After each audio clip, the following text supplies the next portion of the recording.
And we're going live now to the State Control Centre in Melbourne for an update on the bushfire emergency across Victoria. Overwhelmingly have listened to the very clear advice that's been provided that if you can get out of these fire-affected communities, you must get out. That remains the advice, even though we have fire that has moved through the landscape and the change is having an impact. It is still appropriate if you receive advice to leave, you must leave. We cannot guarantee your safety if you do not leave. It is also worth making the point that today, as challenging as these circumstances have been, they have been made easier by the fact that so many people have followed that advice and have got themselves out of harm's way. That has allowed our firefighters and our emergency services to focus their efforts in a smaller number of places, and that's critically important in terms of protecting property and protecting lives. Now, off the top, can I indicate some good news? I'll come to some challenges in a moment, but can I indicate in some good news, a number of people across East Gippsland that were previously missing and couldn't be accounted for have been found, and I can't tell you how pleased we all are to be able to report that we've gone from 28 to 21, is now down to 6 people who cannot be accounted for, and whilst we have very real fears for their safety, that number of people that have become known, we've been able to find them. That is a real positive. We'll continue our efforts to locate those 6 people who are missing, and we do have fears for their safety. We are now approaching 900,000 hectares that's been burnt out. We've had significant fire activity in smaller communities to the north, the northern section of the East Gippsland fires. Firefighters and partners have done an outstanding job in defending life and property. But of course our biggest concern at the moment is very significant fire activity in the northeast of the state. Andrew will take us through the details of that. We have about 1,000 firefighters on the fire ground. We are by no means out of this. Tonight's going to be very challenging with those southwesterly winds and still some high temperatures despite the change in the northeast. Townships will continue to be under threat. Lives can be lost if people don't follow the instructions they're given.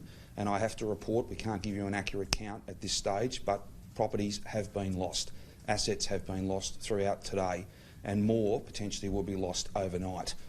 I cannot overstate just how important it is that people follow advice as given. It has made today, as challenging as it's made it a little easier in some parts of our state. We all have a shared responsibility. If you can get out, you must get out.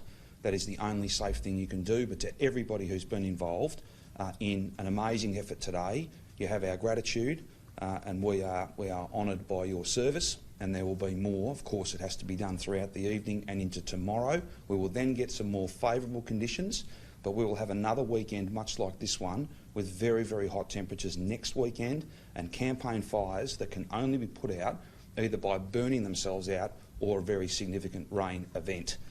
That is not forecast as we look to the Bureau of Meteorology's forecasts.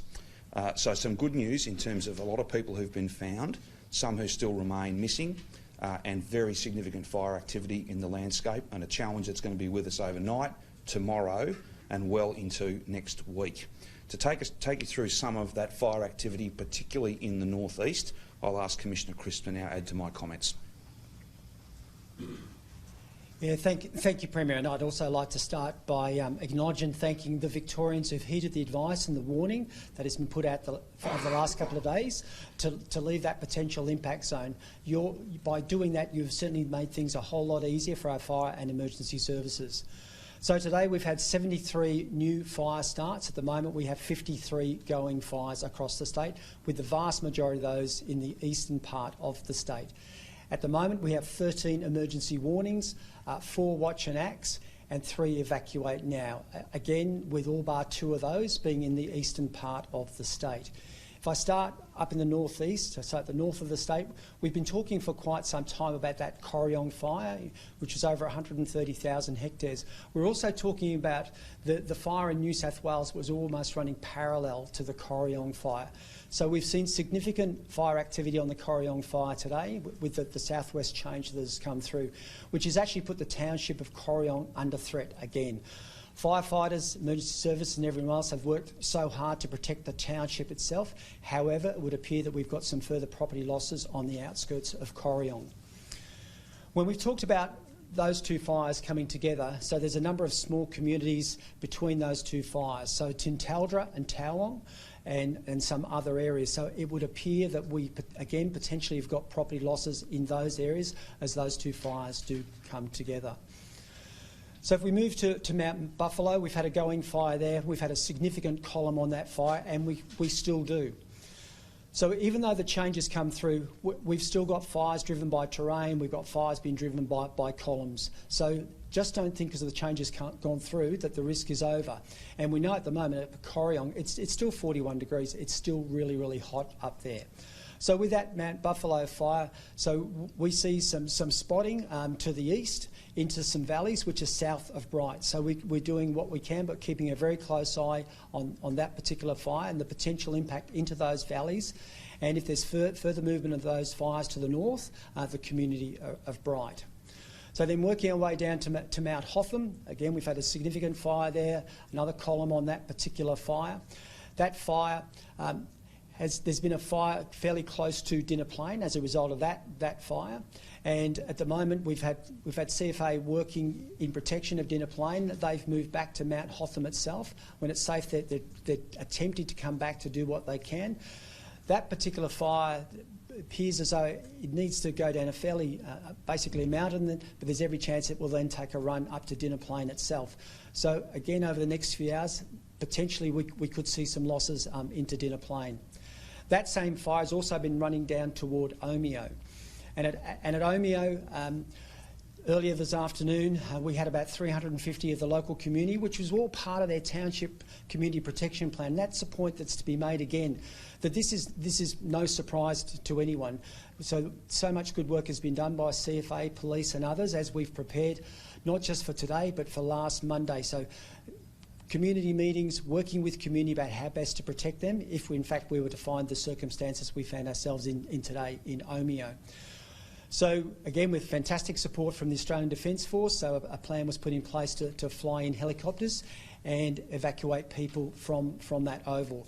My understanding, about 50 people took up that offer to leave. Again, my understanding, the others chose to stay. They were confident in the ability of the CFA to look after them at that particular location. As you work your way down that particular valley, so you've got communities of Ensay, Swifts Creek, Tambo Crossing. Again, good township community protection plans, CFA working with local community. Again, CFA going out to put out spot fires, coming back to protect community where they needed to, move back to protect other towns. So again, some really good work there. However, we do expect there will be additional property losses along that particular valley as a whole. So if you come down further into East Gippsland, we know there were two significant columns on a fire at Can River. Again, we understand those there have been, again, well protected. However, we believe there will be potential property losses in the area of Can River. The smoke did, in some respects, work in our favour for other parts of East Gippsland, so it minimised some of the fire behaviour we might have seen had we not had the smoke in that particular area. We've undertaken more than 1,000 assessments in relation to properties. At this stage, about 110 property losses and about more than 220 outbuildings. But this is just the start in relation to the initial impact work that we need to do. There's still many communities that we've not been able to really get into and do a proper assessment. So the message still is that even though the change has gone through, it's still hot up in the north. People need to stay across their local conditions. So it's always that piece about you need to know how to access good information to make good decisions. So that Vic Emergency app, know who the emergency broadcasters are, the Vic Emergency social channels, so important. Never rely on just the one source of information. If you were to get an emergency warning for your area, then obey the instructions in relation to that particular warning. Stay across your local conditions. We still have a dynamic and a dangerous situation out there in Victoria. Thank you. So we said earlier this week that today would be a volatile, hot and dry day, and that we were going to see significant fire impact across the northeast and also in East Gippsland, and that's what we are seeing. And as the Commissioner said, we've still got a bit of time to go this evening before we get a full extent of property losses over today's fires. But we set about making some decisions based on how we save lives. That was our key priority. We can rebuild properties, but we can't rebuild lives. So our focus today has been absolutely on, and the last couple of days absolutely on saving lives, getting people to move out, making sure that there are strike teams where we need them, making sure people where they want to stay are in safer places, being able to provide quick decisions like the evacuation, offering to the Omeo community an evacuation when that fire really started to hit the town. There are some challenging images that people may have seen on Twitter, on social media, both Mallacoota again, but also in Omeo as the fire comes through. Again, it shows you the intensity of those fires, and I'm sure that there are many community members, even those who decided to stay, will have been very challenged by those conditions and by the images and the threats that they would have faced. And that will be something that we'll need to continue to work with communities on. I want to reassure people, those who have left or those who can still leave and leave, that there are relief centres in key centres around the northeast and also in East Gippsland.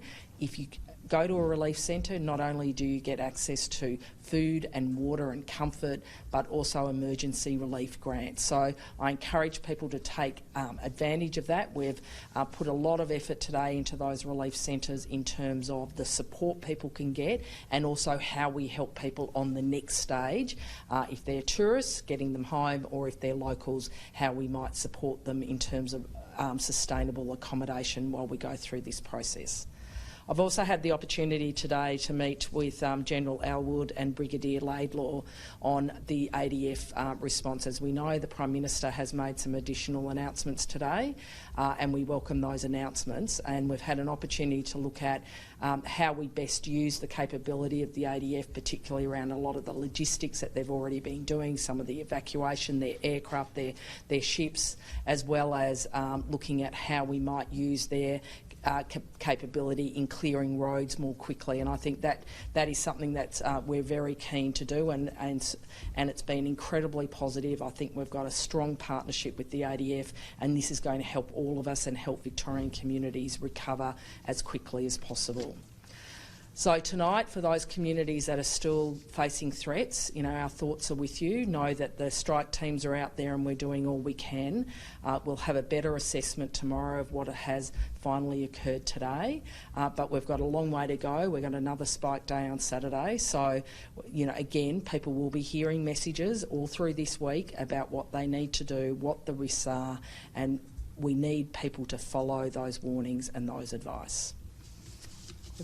We're going to take any questions you have. Just to confirm, the number of fatalities remains at 2. Correct. 6 missing? Yeah, that's correct, still at 2. And now the good news is about the 6, the number being greatly reduced. However, as the Chief Commissioner has previously pointed out, it's fairly fluid in relation to how those numbers might move. So conditions expect to ease around midnight tonight, is that correct? Yeah, they will ease somewhat, but again, we've got so much fire out there at the moment in terms of the wind. But a lot of these fires now are just terrain driven. They'll slowly creep down the hill, down the mountain, and then they'll just pick up a bit of pace, and that's how they'll slowly move as we build up to the next spike day where we'll see some strong northerly winds. Where are the main areas of concern over the next 24 hours? Do you think where are the big fires? The fires I referred to earlier, so the Corryong fire, the potential for that, and the New South Wales fire to come together. What we're seeing at Mount Buffalo, potentially into those valleys around Bright, Mount Hotham, the potential impact on Dinner Plain. Let's see what happens in relation to where we finish up today with that Tambo Valley, Cairn River. But we can't afford to take our eye off any part of the state. We've got to remain vigilant across the state as a whole. We've been throwing, at one stage we had nearly 50 trucks and aircraft working on a fire at Euroa. So, whilst well and truly our focus has been on these, we can't take our eye off the rest of the state. And no one should become complacent no matter where they are in the state. How many communities are isolated? We had 16 mentioned earlier. Has that number changed at all? It's around about 20 at this stage, but let's see where we finish up after tonight and the fires or the increased fire behaviour we've seen over the last few hours. I know it's early to say, but how confident are you that in all those properties Look, I've got no advice in relation to that, and in some respects, I don't really want to speculate on that. I would hope that everyone's, as they have been doing, working with the CFA, working on their township protection plans, knowing where to go. Could it happen? Yes, it could. So in those areas where property losses may occur, is there information that in some of those communities there were people who didn't heed the warnings to evacuate, or large groups of people who didn't heed the warnings to evacuate in those areas? Look, I'm not aware of specifics. I guess in general terms, listening to the Chief Commissioner of Police, who might want to comment on this, that in the main, 60–70% of people were leaving the areas where police went and door knocked. Did people remain? Yes, they have. And hence, that's why we had more than 300 people on the Oval at Omeo. How strong are some of these wind gusts? Do you know where the strongest have been? I don't know exactly where the strongest have been. Earlier today, we saw some gusts up around the 70 kilometres an hour up on Mount Hotham, a little bit higher than that. But a lot of these fires have been driven by 40 km/h winds. But it's these columns that are creating their own weather and creating the winds basically swirling and moving in different directions have also been causing some challenges for us. So earlier in the week, the dry lightning sparked new fires in the Alpine region. Is that a new concern for the next week? On the forecast, we won't have any of that through the next few days. In fact, from tomorrow night through Monday, there's forecast 5 to 10 mil of rain, but so nothing in relation to thunder, dry lightning over the next couple of days. Is there any update on the evacuation at Malakuta? What's the next step there? Either one, Graham or We might tag. Yeah, we can. ADF colleagues may want to jump in on some of this as well, particularly around the evacuation by sea. So there is some information on that, but that you're well aware of the community of the fact, obviously through media, that those vessels have been arriving in Hastings, and so they've been disembarked, and those people are now in facilities at Somerville. So that's all been happening. There's still people at Malakuta that do wish to leave now, and so the last community meeting, we have a population at Malakuta that still want to go. It's about 360 people. That number does jump about. We've been attempting through the day to get aerial assets in there to do some air evacuations, but the weather, smoke conditions have not been kind to us in that regard.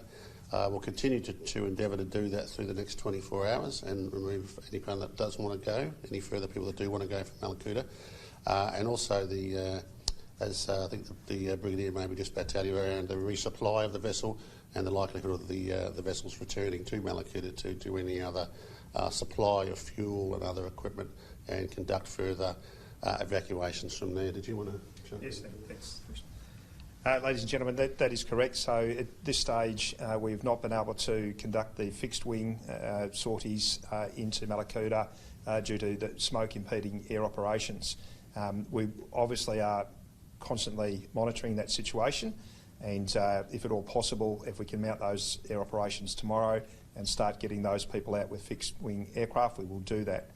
In the meantime, as soon as our rotary wing helicopter assets are relieved of tasks such as evacuating people from Omeo, they will return to the more logistics and support tasks, for example, taking stores into Malakuta. When we send an airframe in with something, we will endeavour always to bring it out with people. In addition to that, the MV Sycamore, which has conducted its first evacuation of people, is currently returning to Malakuta, as will HMAS Choules, after it is finished disembarking the people, which it's done this afternoon. Will be loaded with further bulk stores, and it will also return to Malakuta to give us options in the event that we need to resort to further sea lift of people to be evacuated. Thank you. Those 350 people still on who want to get out of Malakuta. Yes. How many of those families that have small children who couldn't get on the original boat? Yes. Look, the advice I have from the CEO of the ship, the commander of the ship, is that that issue was articulated at an early community meeting. At that point, advice was received through Emergency Management Victoria that this was an issue, and it was that consideration that helped drive the eventual disembarkation point, which was at Western Port at Hastings. So after that all subsequent meetings, it was always made clear that we can take elderly, sick, infants, and indeed did do that, and that's what's happened on this first evacuation, and so we have that capability. So my advice is that anyone who wanted to get a berth on the ships was able to do so, and we'll, as I said, mounting those further maritime operations to give us options in the event that we can't evacuate people by air, which many had those folk had the preference to do. So are you saying that no families who had young children were not allowed on the original HMAS Jules for that reason? That is my advice, yes. When are you expected to finish evacuating people at Omeo, and what resources are available for other towns if needed? So the rotary wing, so the helicopters that we've employed to conduct Omeo at the moment, my understanding that task is effectively complete. That is, all people who wish to be evacuated by air from Omeo, that is complete. We will always preference preservation of life activities and suspend other logistical support to shift tasks to preserve life. And if another isolated community needs that support, again, we will engage in the same way. Will people find that at Swifts Creek as well, or was it only from Omeo? Minister? Yeah, Only Omeo. it was only Omeo, and there was partly you couldn't at that point get into Swifts Creek because of smoke. So we had a short window of opportunity into Omeo. We knew there were 350 people on the oval. We wanted to give people an opportunity to make a decision to leave. Most decided to stay. Any other issues? If not, thank you. I'll see you in the morning. And that is a live news conference there on the latest on the Victorian bushfires. And we heard Andrew Crisp there, the Commissioner of Emergency Management Victoria, Lisa Neville, the Victoria Emergency Services Minister, and the Premier and Defence personnel, confirming that 13 emergency warnings remain in place, 110 property losses and more expected. They're saying that 6 people are unaccounted for across the state, and urging people to use the Vic Emergency app for the latest on the fires.